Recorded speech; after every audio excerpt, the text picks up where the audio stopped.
봉독하겠습니다. 그가 또 나를 데리고 여호와의 전으로 들어가는 북문에 이르시기로 보니 거기에 여인들이 앉아 단무스를 위하여 애곡하더라. 그가 또 내게 이르시되 인자야 내가 그것을 보았느냐 너는 또 이보다 더 큰 가증한 일을 보리라 하시더라. 그가 또 나를 데리고 여호와의 성전 안뜰에 들어가시니라. 보라 여호와의 성전문 곧 현관과 제단 사이에서 약 25명이 여호와의 성전을 등지고 낫을 동쪽으로 향하여 동쪽 태양에게 예배하더라.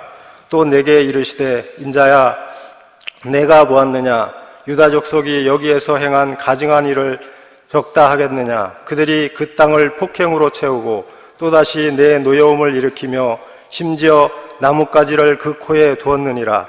그러므로 나도 분노로 갚아 불쌍히 여기지 아니하며 긍휼을 베풀지도 아니하리니 그들이 큰 소리로 내 귀에 부르짖을지라도 내가 듣지 아니하리라. 아멘. 우리가 함께 찬양을 드렸던 찬송가 585장은 지금부터 약 490년 전에 루터가 지은 찬송가입니다. 종교개혁가들 중에 한 사람이었던 루터가 시편 46편 말씀을 영감으로 해서 지은 찬송가이기도 합니다. 시편 46편 11절 말씀, 그러니까 끝부분입니다. 얘는 이렇게 고백되어지고 있습니다. 만군의 여호와께서 우리와 함께 하시니 야곱의 하나님은 우리의 피난처이시라. 만군의 하나님이란 뜻은 강력하신 하나님을 표현하는 것입니다. 강하고 능하신 하나님이십니다. 비유한다면 전쟁에 나가서 싸우시면 100번 싸우면 100번 다 이기신다. 그만큼 강력하고 능력 있으신 하나님이시라는 것입니다. 성도 여러분, 강력하고 능력 있으신 하나님께 의지하시고 그 하나님을 피난처 삼으시기를 주님의 이름으로 간구드립니다. 하나님을 의지한다는 것은 참 좋은 것입니다. 의지한다는 것은 막연히 기대는 정도가 아니라 완전히 밀착한다는 것입니다. 녹아드는 것입니다. 즉 하나님께 녹아들고 하나님께 밀착한다는 긴밀한 관계를 표현하는 뜻입니다. 그런 의미에서 우리가 만일 강하고 능하신 하나님께 밀착되어 있지 않는다고 하면, 그래서 하나님 외에 다른 것을 의지하고 다른 것에 마음을 빼앗겨 버린다고 한다면, 그것이 개인적이든 혹은 사회적이든 아니면 구조적이든 하나님 외에 다른 것을 의지하고 거기에 마음을 뺏긴다고 하는 것은 결국 그것은 범죄입니다. 하나님 앞에서 범죄이며 타락이며, 그리고 하나님 앞에서 우상을 숭배하는 것, 그 시작이라고 말할 수도 있는 것입니다. 그런 의미에서 오늘 본문 말씀은 하나님을 절대적으로 신뢰하고 그리고 그 하나님을 의지하려고 하는 우리들에게 주시는 경계의 말씀이 되는 것입니다. 사랑하는 성도 여러분, 우리는 지금 성화, 거룩의 길을 다 같이 걸어가고 있습니다. 험한 이 세상에서 구별되어진 길을 걸어간다는 것은 외롭고 또 고독한 일이 될 수 있습니다.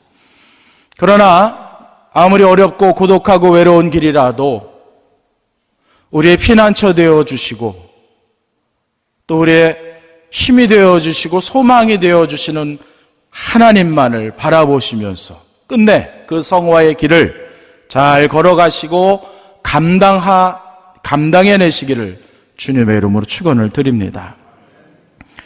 에스겔은 주전 7세기경, 약 7세기경에 바벨론의 포로로 잡혀갔던 사람들 중에 한 사람입니다.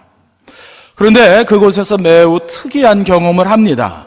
하나님의 은혜로 혹은 하나님의 능력에 의해서 에스겔이 있던 바벨론의 장소에서 약 한 800km, 900km, 1000km 떨어져 있는 예루살렘에서 일어나는 일을 보게 되었다라는 것입니다. 아주 매우 독특한 경험인 것입니다. 그래서 그곳 예루살렘에서 일어나는 일들을 마치 눈앞에서 보는 것과 같이 경험되어지는 그러한 은혜를 체험하고 그것을 글로 적은 것입니다. 그런데 에스겔이 본 것은 매우 안타까운 일입니다. 그것은 하나님을 의지하지 않고 하나님께 예배드리던 그 장소가 타락되어지고 변질되어지는 것을 눈으로 목도하게 되었다는 것입니다. 그래서 이방 신 혹은 이방 우상의 그런 갖가지들을 숭배하는 행위가 성전에서 벌어지는 것을 알게 되었다는 것입니다. 이스라엘 역사를 잘 보면 사실 그 우상 문제, 우상 숭배의 문제는 어느 단시간의 문제는 사실 아니었습니다. 다윗, 솔로몬, 하나님께 충성된 왕이었지만 그 시대에도 물론 중앙성소에서는 아니었지만 지방에서는 많은 우상들이 만들어지고 많은 사람들이 그런 우상의 형상에게 소원을 빈다든지 예배하는 경우가 있었습니다. 그리고 솔로몬 이후에는 더 말할 것이 없습니다. 중앙성소뿐만 아니라 지방에서도 우상이 많이 숭배되어졌다는 것을 우리는 성경에서 읽어낼 수가 있는 것입니다. 고대 근동에서 그리고 이스라엘에서의 우상 숭배는 주로 자연 현상과 밀접하게 연결되어 있습니다. 그리고 인간의 욕심과 연결되어 있다라는 것입니다. 종합해 보면, 아주 짤막하게 종합해 보면 우상 숭배, 우상이라는 것은 결국 자연 현상을 신격화시킨 것, 그리고 인간의 욕망과 욕심을 투영하여서 만들어낸 결과물이다. 이렇게 우리가 해석을 할 수가 있습니다. 그래서 옛날 태양, 또 달, 또 강, 그리고 나무, 사람, 이런 대상들에게 신격화시키는, 인격을 부여시킨다든지 혹은 신격을 부여해서 섬기는 것입니다. 지금 현대인의 시각으로 보면 참 우스운 일이죠. 태양을 섬긴다든지 달을 섬긴다든지 자연 현상을 신격화한다는 것, 현대의 눈으로 보면은 참 어리석고 또 우스운 얘기지만, 그러나 현대라고 해서 그러한 우상화 작업이 없는 것은 아닙니다. 우리 시대에도 태양을 섬긴다든지 나무를 섬기는 것은 아니지만 또 다른 그 무엇에다가 인간의 욕심을 투영시켜서 또 다른 우상을 만들어내는 것이 또 현대의 모습입니다. 결국 그런 면에서 볼 때 인간의 욕망과 욕심이 끝없는 우상을 만들어낸다라고도 이해할 수 있습니다. 개신교를 포함해서 다양한 종교들이 인간의 욕심, 욕망을 극단적으로 죄악시하고 경계하는 그런 경향이 물론 있습니다. 그러나 인간의 욕심과 혹은 욕망은 어떤 면에서 볼 때는 인간을 존재시키거나 그 인간의 역사를 이어져 나가는 데 있어서 하나의 동력이 될 수 있습니다. 문제는 그 욕망과 인간의 욕심의 끝이 혹은 그 정도가 지나치는 그 순간부터가 인간을 스스로 망하게 만들어내는 그런 길로 시작된다는 것이 무서운 것입니다. 우리는 욕망을 억제한다, 절제한다, 욕심을 억제한다, 절제한다 이런 표현을 쓰지만 사실 그것보다도 우리의 욕심과 또 욕망, 바램, 갈망을 잘 조절해야 한다는 것에 초점을 맞출 필요가 있는 것입니다. 그래서 성경은 우리에게 곳곳에서 경고를 하고 있습니다. 우리가 대표적으로 아는 말씀이 야고보서 말씀입니다. 욕심이 잉태한즉 죄를 낳고, 욕심이라는 것이죠. 또 죄가 장성하면은 사망을 낳는다. 이런 말씀을 통해서도 볼 때 우리가 조절하고 다스려야 될 것이 바로 인간의 바램, 욕망, 욕심, 이렇게 되는 것입니다. 잘 염두에 두시면서 여러분 신앙생활 또 성화의 길을 걸어가실 수 있기를 바랍니다. 단순히 욕망, 욕심은 아주 우리가 그냥 극단적으로 죄악시할 것이 아니라 잘 다스리고 통제하고 조절해야 될 그 대상이라는 것입니다.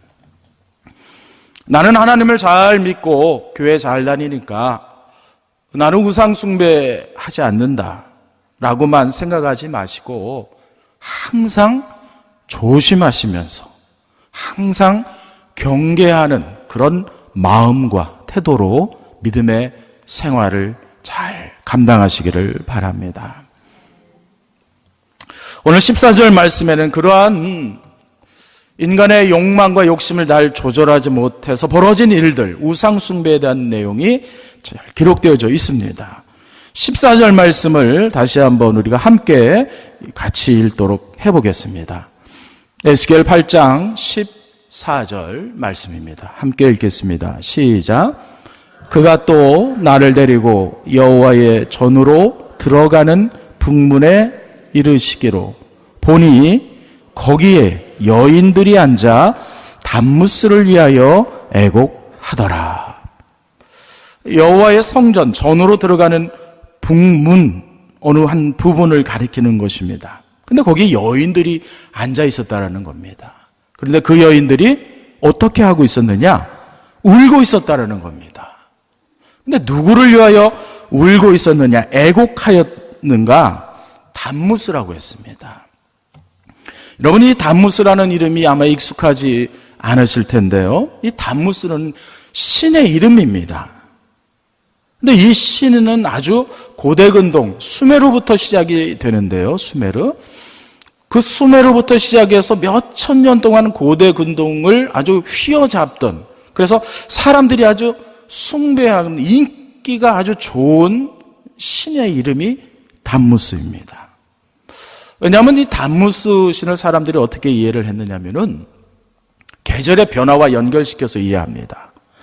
예를 들면 이런 겁니다. 이제 우리가 지금 가을을 맞이하고 조금 있으면 이제 어떻게 겨울이 오겠죠. 그 겨울이 되면 생명력이 마치 없어지는 것 같죠. 나무들 잎사귀 다 떨어지고 앙상해지게 되고, 논밭에서도 뭐 요즘은 하우스가 있어서 물론 그렇지는 않지만 과거에 그런 게 없으면 농사 짓는 일이 다 스톱되는 거죠. 근데 고대에도 이제 그렇게 되는 겁니다. 수확이 다 끝나게 되고, 뭐 수확할 것도 없고, 그러면 이 대지가 뭐 춥다든지 뭐 농사가 안 된든지 하면은 이 자연으로부터 얻어지는 게 없죠. 그러면 그것을 죽음으로 생각한 겁니다. 그러다 보니까 그 죽음의 시간에는 사람들이 뭐가 이렇게 뭐 생기는 게 없게 되는 거죠. 그래서 빨리 그 앙상한 시절, 계절이 사라져버리고 다시 씨를 뿌릴 수 있도록 땅이 뭐 녹는다든지, 또 뭐 물이 녹아서, 얼음이 녹아서 이렇게 물이 흐른다든지, 어떤 그런 생명력이 약동하는 그 기간을 앞당기기 위해서 그렇게 신의 이름을 부른다든지, 죽어 있다고 생각하는 그 신의 이름을 부르면서 다시 그 신을 되살리려고 하는 그런 행위들을 한 것이죠. 그것이 바로 단무스를 위하여 애곡하는 것입니다. 성전 안에서 혹은 성전 근처에서 그렇게 이방신 단무스를 위하여서 애곡하는 종교 행위가 벌어지고 있다는 것입니다. 농사가 잘 되기 위해서 빨리 씨를 뿌리는 그 시간이 오기를 위해서 만물이 소생하고 또 풍요롭게 되기를 원하는 사람들의 욕심과 욕망이 단무스라는 신을 만들어낸 것입니다. 그리고 오랜 기간 동안에 많은 사람들이 그 신에게 숭배했다는 것이고, 그런 우상 숭배가 어디까지 들어왔느냐? 예루살렘 성전까지 들어왔다라는 것입니다. 하나님을 의지하지 않고 우상을 숭배하는 것입니다. 그리고 그 장소가 다른 곳도 아니고 중앙성소, 성전 근처라는 것입니다. 하나님을 섬겨야 되는 백성들이 하나님도 섬기고 단무스도 섬겼다라는 것입니다. 하나님을 섬기지 않는다 이런 표현이 아닙니다. 하나님도 섬기고 단무스도 섬긴다는 겁니다. 그 얘기는 뭡니까? 인간의 욕심을 충족한다면 하나님, 야훼 하나님도 좋고 단무스도 좋다라는 것입니다. 나에게 유익이 된다면 이것저것 다 그냥 내가 섬길 수 있는 그런 내가 마음도 있다. 이런 인간의 적나라한 이기심을 보여주고 있는 것입니다. 15절 말씀은 더 심화되었던 타락의 모습을 기록하고 있는 것입니다. 15절 함께 읽겠습니다. 시작. 그가 또 내게 이르시되 인자야 내가 이것을 보았느냐 너는 또 이보다 더 큰 가증한 일을 보리라 하시더라. 단무스를 위하여 애국하는 그 여인들의 우상 숭배 타락도 이후에 일어나는 일에 대해서는 별거 아니라는 겁니다. 더 가증한 일들이 행해지고 있다는 겁니다. 16절 말씀을 같이 읽겠습니다. 시작. 그가 또 나를 데리고 여호와의 성전 안뜰에 들어가시니라. 보라, 여호와의 성전 문 곧 현관과 제단 사이에서 약 25명이 여호와의 성전을 등지고 낯을 동쪽으로 향하여 동쪽 태양에게 예배하더라. 이렇게 되는 겁니다.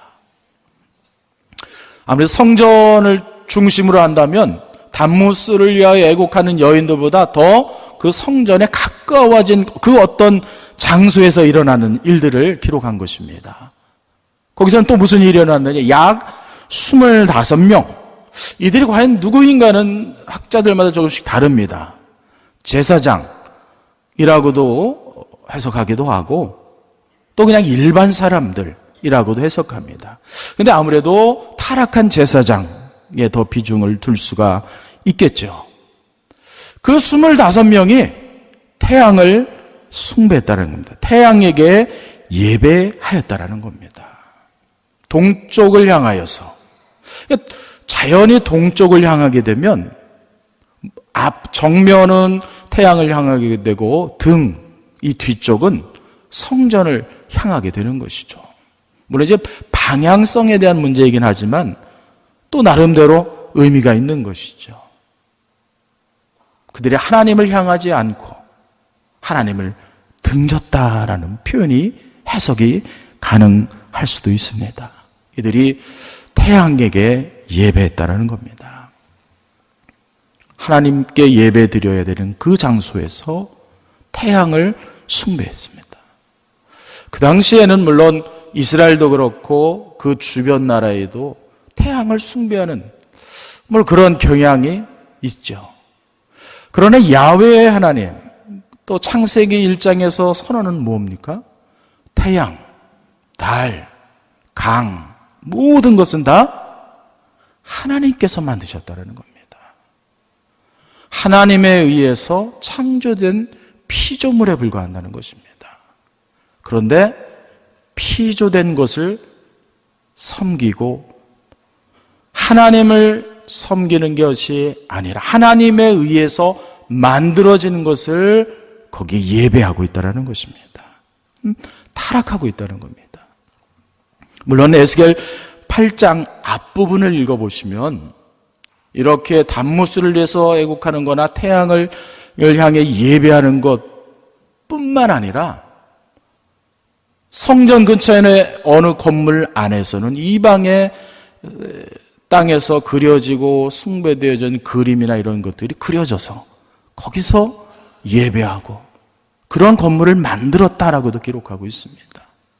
또 열왕기하 말씀 후반부를 많이 읽어보시면요, 남유다가 망하기 전에 요시야 왕 이후에 여러 왕들이 사실은 우상 숭배를 더 많이 했습니다.